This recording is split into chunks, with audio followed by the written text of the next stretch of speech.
Hi everybody, Mark Foster here on the HOA Leadership Network.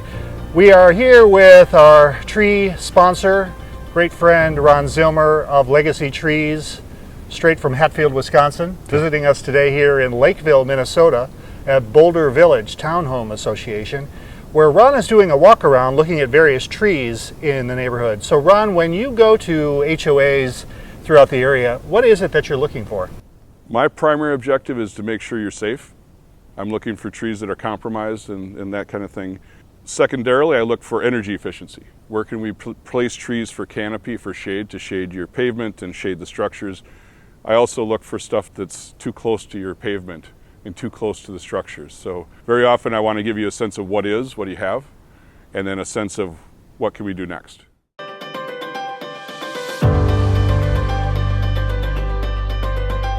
Here's a classic example of a tree you find on our HOAs.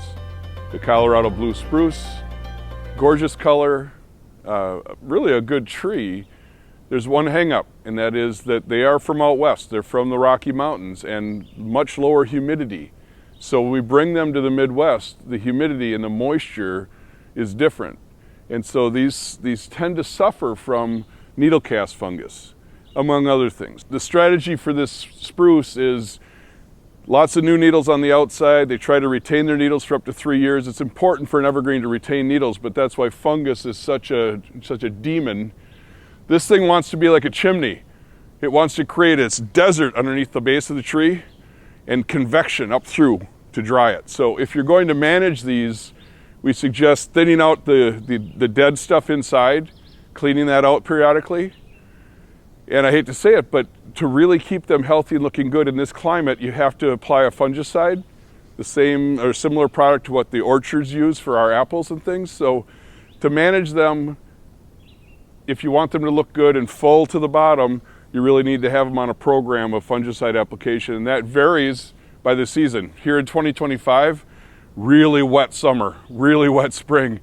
The fungal diseases are going to explode this year. See a lot of the damage next year.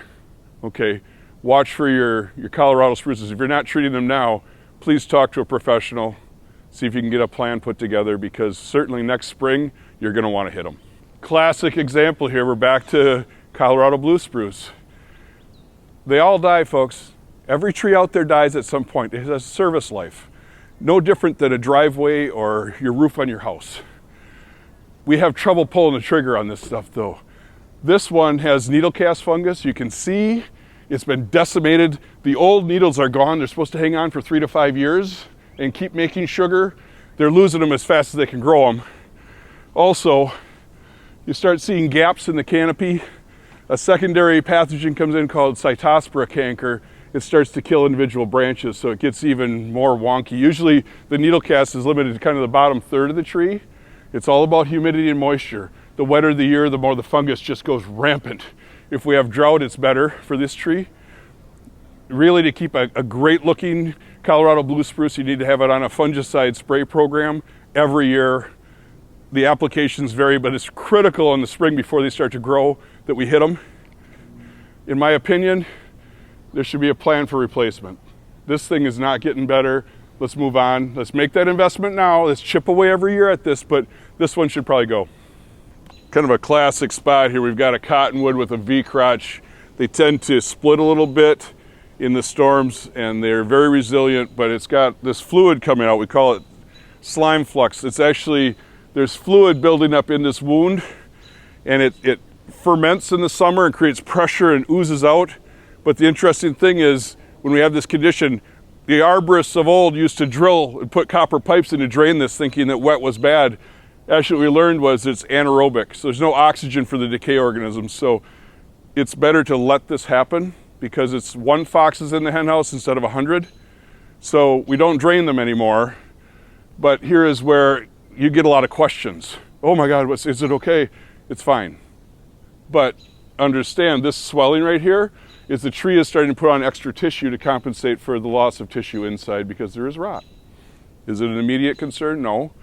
But we define hazard by target, so you do want to be aware. Where you invite people in with infrastructure, you have a duty of care to make sure that what's there is you're monitoring.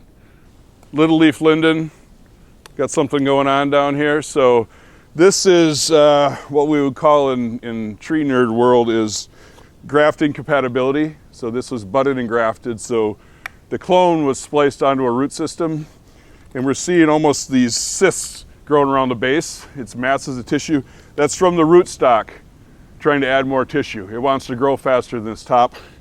Here's your surface roots again, the zone of rapid taper, this root plate, very exaggerated.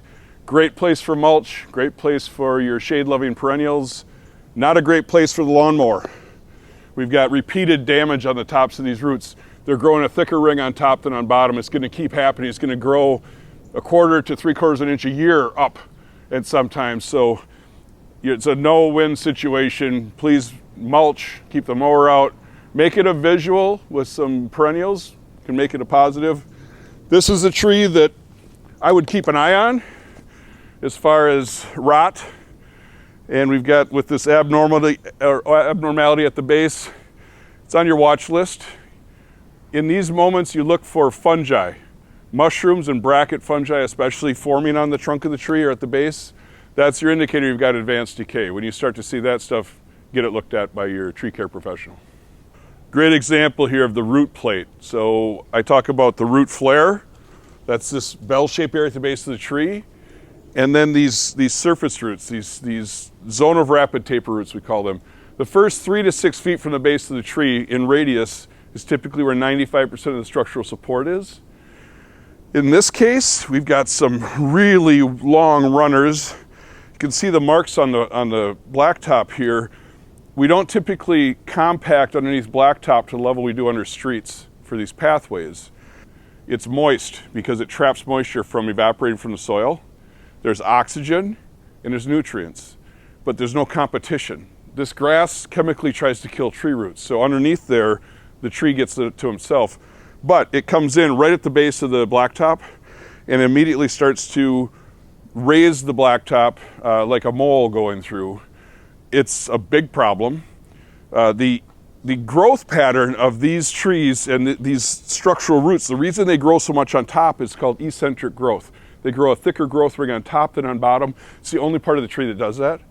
So you can't win this by adding soil and grass seed up at the base. This is something where you got to have it checked by an expert, but the distance to these blacktop areas, you could sever these roots because we've got a natural area behind here. We've got a lot of other options for the tree as far as nutrient uptake, but the key to all of this is oxygen. Roots need oxygen. They want to be in the highest levels of oxygen that is at the surface. And if you're going to sever roots, make sure it's after someone has assessed the viability of the tree, because if you're too close to the base, you could create a situation where it's unstable. This is far enough away where I'd be comfortable with cutting these. Look at how it comes through and into the landscape. This is a problem. And we want to make sure that we protect your infrastructure and try to get maximum life out of the trees, but sometimes the conflict is so great the tree has to go. Standing here next to a hackberry, don't want to talk about the roots this time, I want to talk about the top. This tree, you can see we're struggling to grow grass underneath here. This far north of the equator, we can only have 3 to 5 layers of leaves before it's tough for any other vegetation to survive. At the equator in our tropical rainforests, you can have 25 to 30 layers of leaves. This is a no-win situation as far as grass. I recommend, I've worked with master gardener groups, I've worked with a lot of people on this, is where you can, I would use the wood chip mulch and hosta, stilby, the shade-loving perennials. They help cycle nutrients, the tree loves them, but fighting this battle and having the mower hitting these surface roots, these are the roots keeping the tree up, and we don't want to repeatedly wound them. So protect your trees. There are places where I've seen where they've ground these off with a stump grinder thinking there's some big taproot going straight down. That's a myth. I can prove it. But please do not damage these roots, and especially don't repeatedly damage them.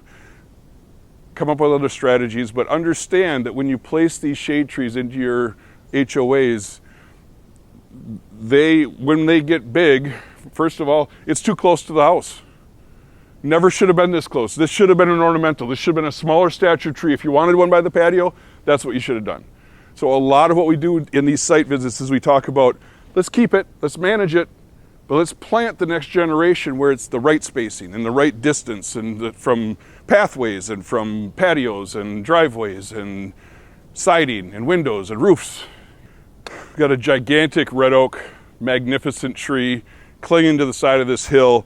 It gives us, with the erosion, gives us a little glimpse into that root plate. That's that zone of rapid taper. This is the 95% of the structural support is within the first 6 feet of the base of this tree. This is a great reason why we put trees that are going to be large scale shade trees someday in our landscape a certain radius from all of your blacktop and concrete, because they have to do this. They have to get structural support on all four sides. These massive roots, there is no giant taproot. There is a remnant of a taproot underneath this tree, I'll guarantee you. But the work is being done by these spokes of the wheel. There's usually 3 to 12 of these spokes radiating out based on the site and the species of tree. But when we cut them to put in sidewalks or utility lines or any number of reasons we trench, the root system of the tree is in the top 6 to 8 inches of the soil. These guys, as it rocks and moves in the landscape, it aerates underneath and we start to punch down sinker roots and heart roots, and you can see them here. But that's the only spot on this tree it does this. Out 100 feet from here, it's the top 6 to 8 inches. The root system of the tree radiates 5 times the height of the tree in all directions. That's the model. That's how much soil, that 6 inches of soil it has to exploit. But it can go 1,000 feet one way and 20 feet the other. It's like silly putty, but that's the ratio. So this tree is 80 feet tall. That's 400 feet in all directions. So we got to be very careful when you want to cut these, because certain ones of these spokes of the wheel might be doing 80% of the uptake for the tree because of position and resources. Just because we want to put something here, we've got to evaluate the tree and look at what percentage of the tree is actually functioning off these couple roots. Probably easily has another 50 to 100 years in its service life. These oaks are built for the long haul. Not every tree is. These guys are. I don't like being the bearer of bad news, but I often am. Okay. Here we have what I believe is either Sienna Glen or Autumn Blaze Maple. It's part of the Freeman I series, the hybrid. Red maple top for the color, silver maple root system from the river bottom for exceptional growth and growth rate. Here we have the base of the tree.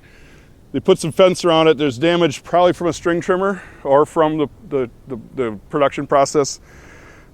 This is actually the bud graft union. So the actual root system of this tree is about 8 inches below grade here. Shouldn't be there. So this tree is going to want to rot. The trunk's going to want to rot up into the trunk, and that's where we'll show you later the big splits on our maples that are about 12 inches in diameter. The split in the trunk is from deep planting. It's from nothing else, okay? But look at this. I want to show you I'm really strong. I can still move this tree. I can move the root plate. So the package it was brought in, because it's deep planted, the roots need oxygen to establish into the landscape.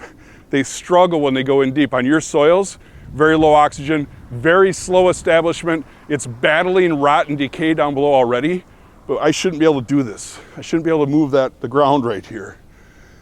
Just another symptom. Some people are going to want to sell you a service to try to excavate this and try to lower the grade. Be careful what you buy.